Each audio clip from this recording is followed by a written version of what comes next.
how many of you had been here before inside? Only 1, 2, 3, 4, 5, maybe 10%. Feel like a prison. I'm going to take a photo here of the group because we always put a memory of our tours on Facebook. In Norway, Sweden, Finland. And his name is Volvo. Actually, it's not his real name, but it's his nickname because he always used to steal a Volvo and then run away or drive away with the Volvo after he robbed a bank. Here you see a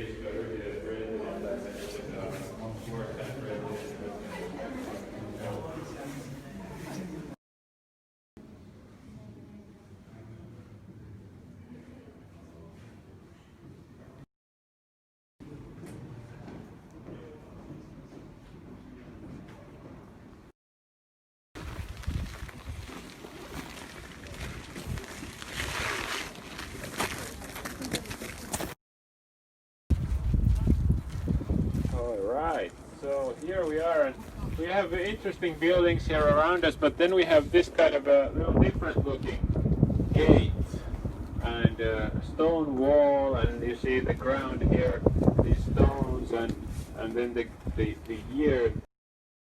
All of you probably know that place, famous tourist attraction as well, and built in those times in the 18th century. They started building it as a defense line of Helsinki. This was part of the defense line or line of fortresses, fortifications, and the history is quite interesting actually.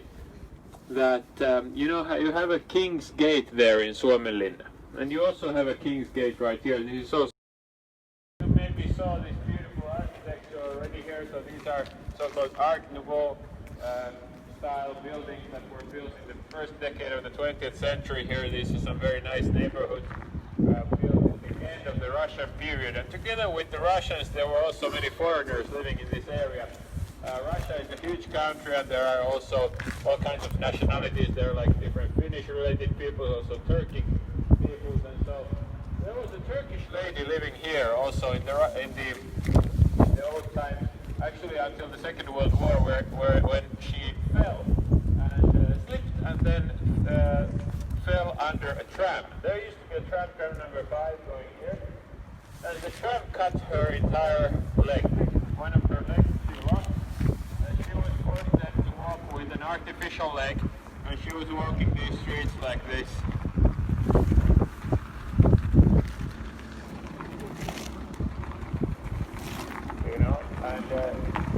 She was ashamed. And when she was buried, she didn't want that leg to be buried with her, right? Because she was ashamed of it. Later on, there's a janitor here named Kalevi. He's still working here.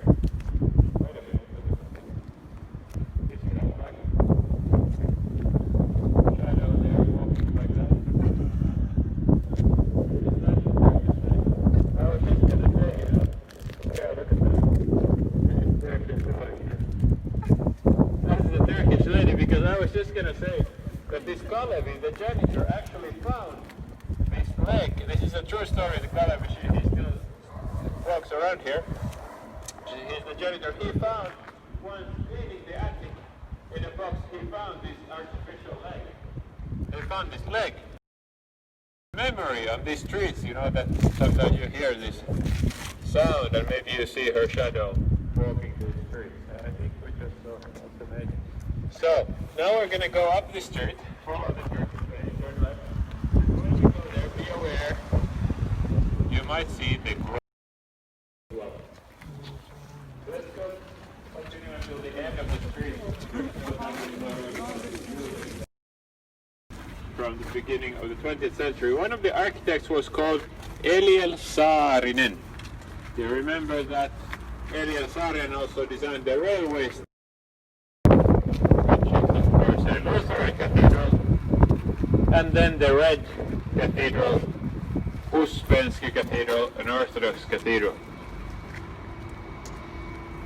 Both of the architects of these two cathedrals, Engel over there and Gornostajed over here, did not live to see their work finished.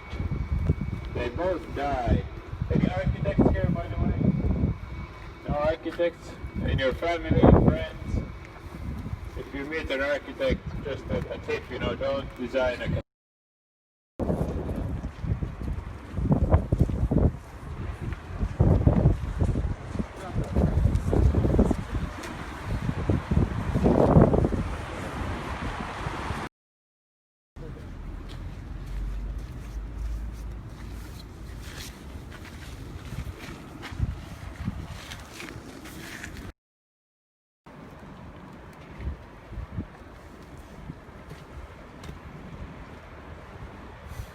Alright, so the most famous century, there was no brewery here yet, but there was a big hole here, the same hole that you see here. This is the place where they dumped all the dead bodies during the plague, that they didn't have time or place to bury in the cemetery on the Senate Square. So this used to be full of dead bodies, stinking, terrible place. Let's go away. Favorite of Jean Sibelius, our national composer. I'll tell you about Sibelius in a moment, but before that I'd like to tell you that the angriest ghost in Helsinki lives right there in Kappeli. You know why he's the angriest ghost? His name is Josef Volontis. He was the owner of Kappeli, and he was the first in Helsinki to offer people cold beer.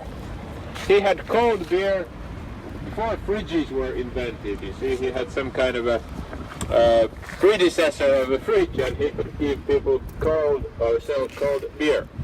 Nowadays, of course, you can get cold beer everywhere, and so he has lost his monopoly, and that's why he's so angry. When the waiters go into work, they find the fridge doors open, all the beer bottles and everything just on the floor. You know, Joseph Volontis has been raging there in the night again. Now, Jean Sibelius is a great composer, but we rarely talk about his darker sides. First of all, he was not the best husband. He would eat and drink here for like 2 weeks in a row, and his wife Aino would call him from Ainola, their home. It's a home museum an hour from here, and ask him, Jean, when are you gonna come back home? And he would say, I'm a composer, not a prophet. Well, the other thing about Jean Sibelius is that he was a Freemason. You know, Freemasonry is a kind of secretive thing, you know, organization that we don't know so much about. The higher you get, the more secretive it is, and the less we know about it. There was a Freemason that left the organization not long ago in Finland and said that he got to the highest level, but then he discovered that they were worshipping Satan up there, and then he left. Well, all kinds of things that we don't know, you know, we know they have some kind of secret symbols, and you know, there's a conspiracy theory. I don't know if it's bull, but it might be true. Jean Sibelius, we know that he was among the founders of the first lodge, Freemason lodge in Helsinki. Geographically, if we draw a triangle from some of the important statues in Helsinki, the lodge would be in the very middle of that triangle. And the points of the triangle are, first of all, the Empress stone that is on the Market Square. There is this kind of obelisk monument. It's the oldest monument of Helsinki with this two-headed eagle, right? The Empress stone. Then there is a Runeberg statue, our national poet, in this park, Esplanade Park. And then there is Snellman statue in front of the National Bank on Snellman Street. So, those three important monuments. In the very middle was the place where they founded the first Freemason lodge, and the statues hide a lot of symbolism. There's a blog called Eliitin esoteriset symbolit in Finnish. Maybe, I don't know if you've read about it, you can find it on Google. And it discloses all these symbols and this conspiracy theory about these statues. So, for example, the Freemasons like to make reference to the old pagan religions of Egypt and Greece. For example, the obelisk and the pyramid, even this Haavisamanda statue here, it's in the same line as Runeberg, as the Emperor Stone. It's not immediately evident that it's a pyramid, but if you look at it with esoteric eyes, that's, you know, you can see that it is actually kind of pyramid because it's wider at the bottom, right, than at the top. But in addition, there are also these tarot cards. I know this might sound a bit far-fetched at the beginning, but I give you some more evidence. Maybe you'll believe later on. So the tarot cards are used for, you know, foretelling, telling the future, right? You know, tarot cards.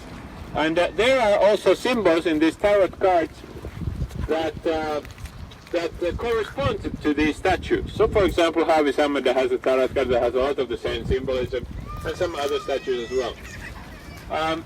This is just an intro to the topic now. I don't assume that you all believe this conspiracy theory that there are these kind of hidden symbols put by Freemasons or the elite of the society to try to influence us, maybe subconsciously, and then kind of guide us to some direction that we don't know.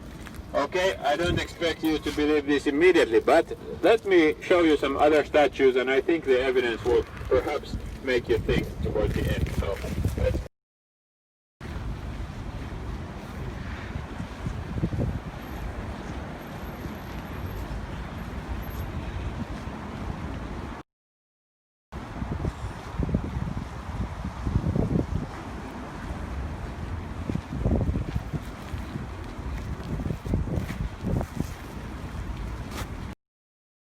Alright, so this is one of the important national romantic symbols of Helsinki. Runeberg statue, our national poet, the national anthem written there on the lower part. But actually, if you again look at this with the esoteric eyes, you can see some symbolism related to some of these other statues and Freemasonry. For example, let's see, first of all, the hand gesture that Runeberg is making. That is one of the typical hand gestures of the Freemasons, and that you can see on many also pictures, images of the elite. This blog that I mentioned is full of them. There's just one. Why is he holding his hand like that in a kind of strange position? Maybe that's a secret symbol. But another one is the bear that the maiden of Finland is wearing on the lower part. So the bear is the national animal of Finland. You see the nostrils on her forehead. But also there's this symbolism going back to the ancient Greek pagan religion. Pallas Athene, or Minerva in the Roman tradition, this goddess of war, always had a helmet up on her kind of forehead right here. So it's the same kind of symbolism as we have here, this kind of a helmet. Here is the bear on her forehead. Then there is finally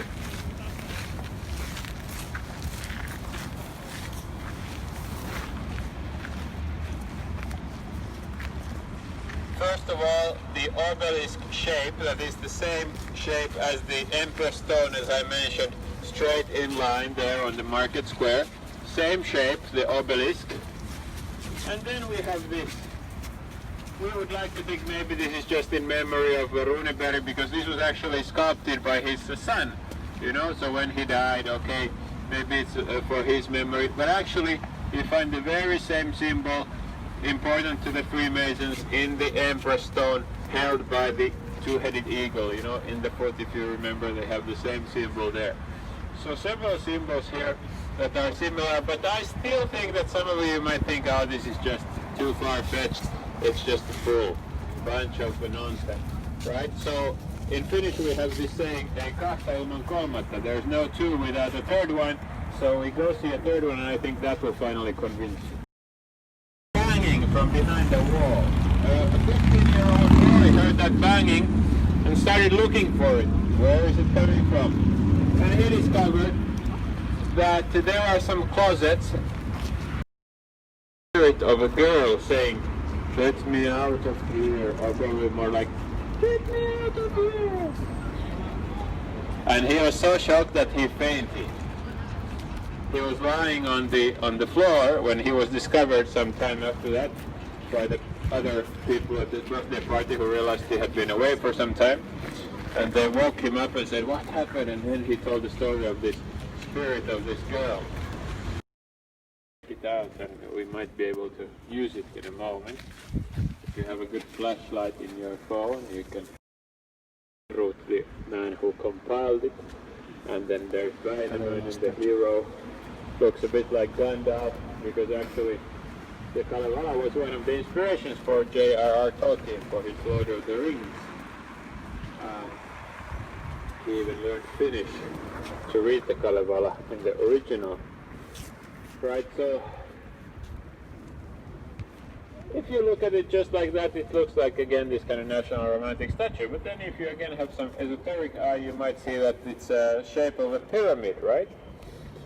But there's more, you know. This is not conclusive evidence. I'm going to read to you what it says here.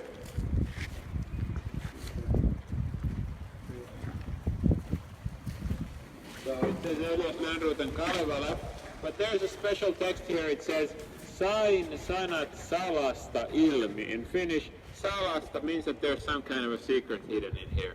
And that secret is evident on the other side. Nobody realizes it, but you know, when you see it, it's evident, but nobody just goes there to see it. But now I'm going to take you to see it. Go that way, this way. And if you have a flashlight, come on this side, please. You can come up here. Come up here with your flashlight. Yeah, a couple of you know, you'll be, a couple can stay on that side and a couple can be on this side. Alright? And show the light at the statue, just don't go in front, so don't block it. So a couple of you come this side. Yeah? Okay, and show it to the statue, the light. Okay, can you all see that there's something in there? Nod, please, if you do see that there's something in there, right?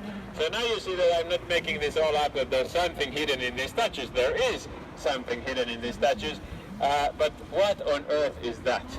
The first thing you realize probably is down there, there's a pentagram. Can you see the pentagram down there?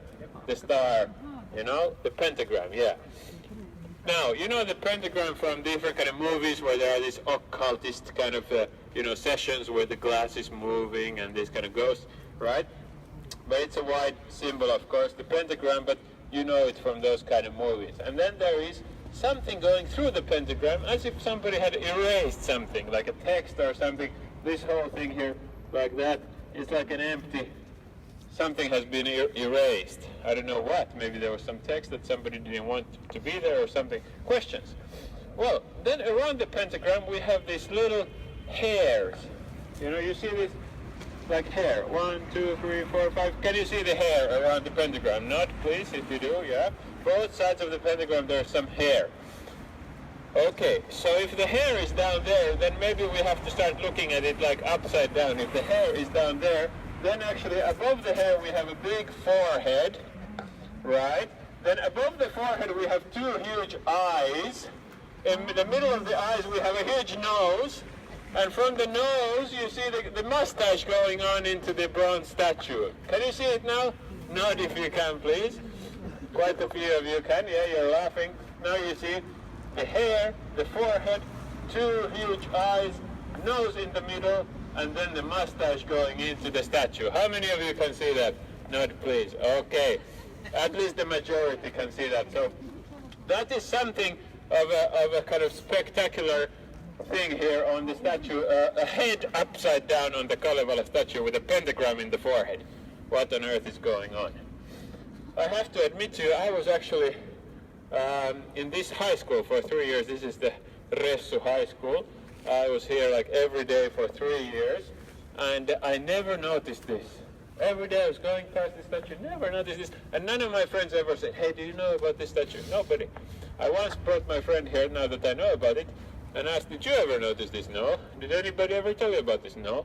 So it's this amazing thing that, you know, it's so evident when you look at it, but nobody knows about it, and nobody talks about it. Some kind of secret thing. So what is it?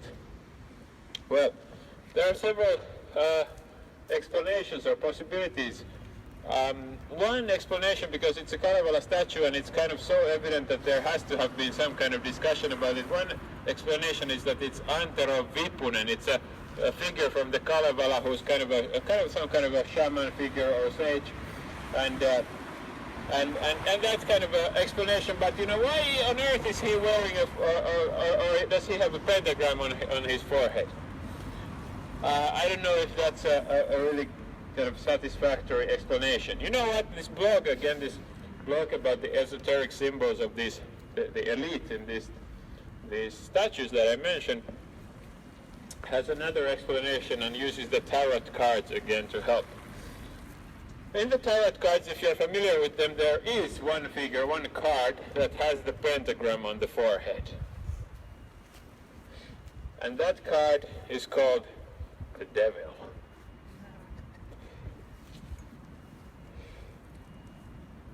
And this is when it gets scary as hell. And that's why it's better to end the tour here and leave you to study it on your own. You can do your own research, because I don't know. I'm just showing you that there's something going on. I don't know, but something's going on. So you can find out, you can find that blog or read about the pentagram or hidden symbols, you know, do your research, but something's going on in the city. My name is Emil. We are Happy Guide Helsinki. Thank you very much for your wonderful flashlight show. We have other tours, of course.